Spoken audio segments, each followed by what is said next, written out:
Welcome to Money Making Autoresponder Messages Part 3. This is Paul Evans from nicheology.com. Had a great day yesterday with John and Brooke Morgan, Mark Thompson, as we got together at Five Guys Burgers and Fries. As you know, is my favorite I wouldn't even say fast food. It's not always quick, but it is always good. They learned about the massive amount of fries that Five Guys will give you when you go in. And if you ever decide to go, do not get the large for one individual unless you just happen to be a humongous eater.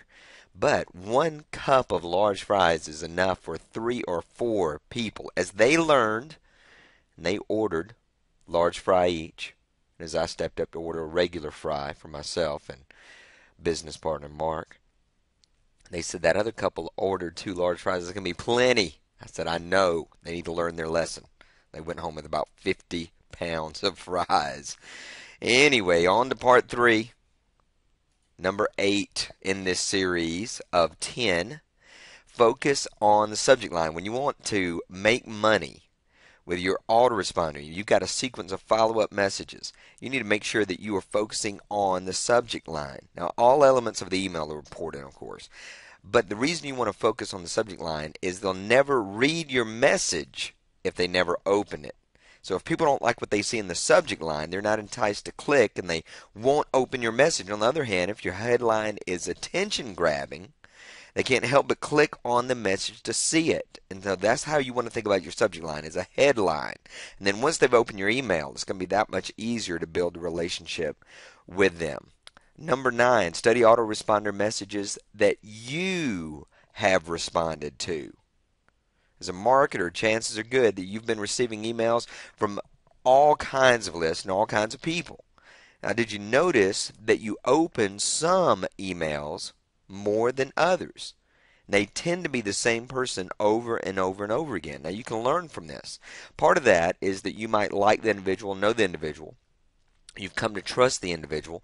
But that all began at some point in which you were opening their emails based on the subject line. So save the emails that really grab your attention, that make you respond, label them, create a special folder or something like that so that you can just drag them in and keep those, and maybe title the folder something like hot copy. And you can swipe certain ideas. Now, not the subject line themselves and certainly not the content, but the concept you can learn from and use to make your own attention-grabbing and response-inducing messages. And then number 10, consider the length of your emails. There's some people who hate writing so much that their emails are only a paragraph or so. There's others who are so prolific that their emails go on for pages, so find a balance. If you're a writer who tends to go on, you have to remember that a lot of people are simply too busy to read it all.